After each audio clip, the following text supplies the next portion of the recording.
खूप वर्षांनी अक्षयचे लग्न जमले होते, ते पण रेवती नावाच्या मुलीसोबत. ती दिसायला एवढी खास नव्हती, पण ठीक होती. त्याला ती काही आवडली नव्हती, पण आईवडील बोलले म्हणून तो हो बोलला. त्याच्या आईवडिलांना वाटले की ती गरीब घरची आहे व जॉईंट फॅमिलीमधली आहे, त्यामुळे ती सगळ्यांना सांभाळून घेईल. म्हणून त्यांनी अक्षयचे लग्न रेवतीसोबत करून दिले. रेवती लग्न करून त्या घरात आली तशी तिला अक्षयचे आईवडील त्या घरात नको होते.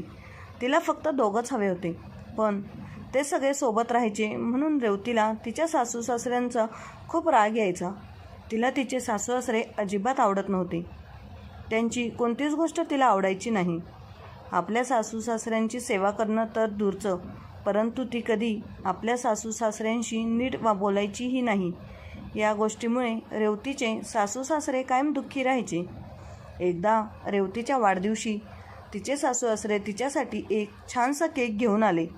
रेवतीला सरप्राईज देण्यासाठी त्यांनी तिच्यासाठी गिफ्ट आणलं होतं, परंतु रेवती केक न कापताच आपल्या खोलीत जाऊन बसली. तेव्हा रेवतीचा नवरा रेवतीला म्हणाला, अगं, आईबाबांनी आणलेला केक तू का नाही कापलास? त्यांनी किती प्रेमाने तुझ्यासाठी आणला आहे. तेव्हा विषय टाळण्यासाठी रेवती म्हणाली, अक्षय, आज माझी तब्येत ठीक नाही, मला प्लीज एकटीला सोड थोडा वेळ. तेव्हा अक्षयला समजलं नाही रेवतीला नक्की काय झालंय.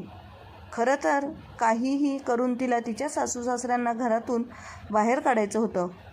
तिला त्या घरात आपला नवरा अक्षयसोबत एकटीला राहायचं होतं आणि या सगळ्याला रेवतीची मैत्रीण अनघा जबाबदार होती.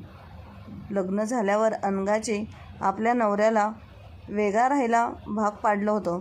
अनघाला तिच्या सासू सासऱ्यांसोबत राहावं लागलं नाही. अनघा रेवतीला रोज फोन करायची आणि तिला सासू सासऱ्यांविरुद्ध भडकवायची. शिवाय सासू सासरे नसतील तर आपण आपल्याला हवं तसं जगू शकतो या विचाराने रेवतीला तिचे सासू सासरे घरात नको होते. परंतु अक्षय कधीच वेगळा राहायला तयार होणार नाही हे रेवतीला माहीत होतं. एक दिवशी रेवतीने मुद्दामून जिन्याच्या पायरीवर तेल टाकलं आणि सासू खाली येण्याची वाट बघू लागली.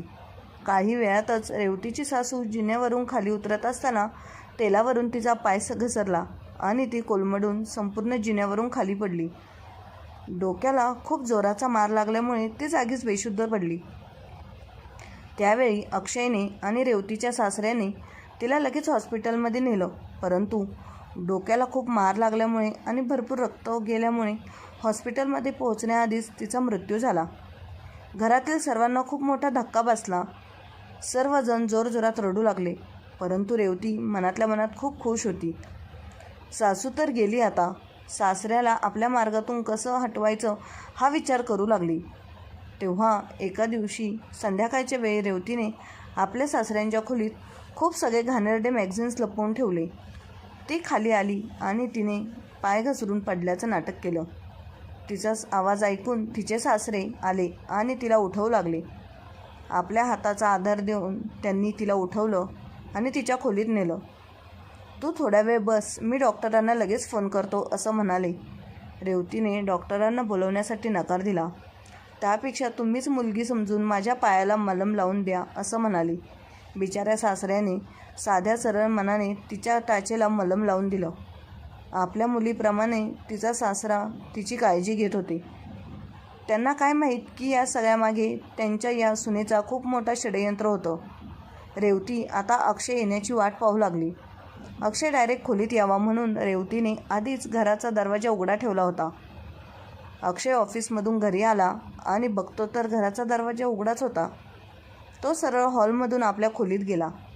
रेवती अक्षयचीच वाट बघत होती, कारण तिला तिच्या सासऱ्यावर घाणेरडे आरोप करायचे होते. इतक्यात रेवतीला आवाज देत अक्षय खोलीत आला.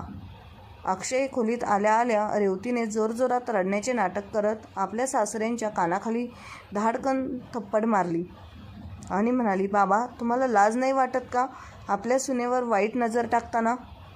हे सगळं बघून अक्षय म्हणाला की रेवती, जरा तोंड सांभाळून बोल. माझ्या वडिलांबद्दल काय बोलतेस तुला कळतंय का? तेव्हा रेवती म्हणाली की अक्षय, तुला नाही माहीत की बाबांनी आता माझ्यासोबत किती घाणेरडं कृत्य केलं ते.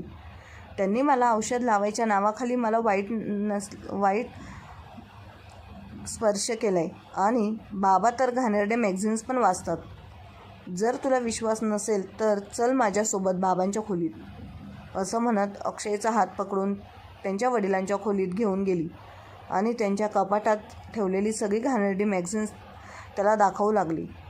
हे सगळं बघून सुद्धा अक्षयचा विश्वास बसत नाही की त्याचे वडील असे असतील. परंतु हे सगळं बघून अक्षयचे वडील एकदम शांत झाले. काय बोलावं त्यांना काहीच कळत नव्हतं. कदाचित त्यांना खूप मोठा धक्का बसला होता. तेव्हा अक्षय त्यांना म्हणाला, बाबा काय झाले? तुम्ही काहीच का बोलत नाही? बोला ना काहीतरी. तेव्हा अक्षयचे वडील म्हणाले, प्लीज थोड्या वेळ मला एकट्याला सोडा, तुम्ही इथून निघून जा. तेव्हा रात्री सगळेजण झोपी जातात. परंतु सकाळी उठल्यावर अक्षयला कळतं की त्यांच्या वडिलांचा मृत्यू झाला आहे. पण हे सगळं अचानक कसं घडलं हे अक्षयला कळलं नसतं. वडिलांच्या जाण्याने अक्षय खूप दुःखी होता. परंतु एके दिवशी रेवती तिच्या मैत्रिणीसोबत बोलताना म्हणाली की अनघा, तुझी आयडिया कामी आली. तुझ्या सांगण्याप्रमाणे मी माझ्या सासूसासऱ्यांना मारून टाकलं आणि आता मी एकटी माझ्या नवऱ्यासोबत राहू शकते. आता या घरावर माझंच राज्य आहे.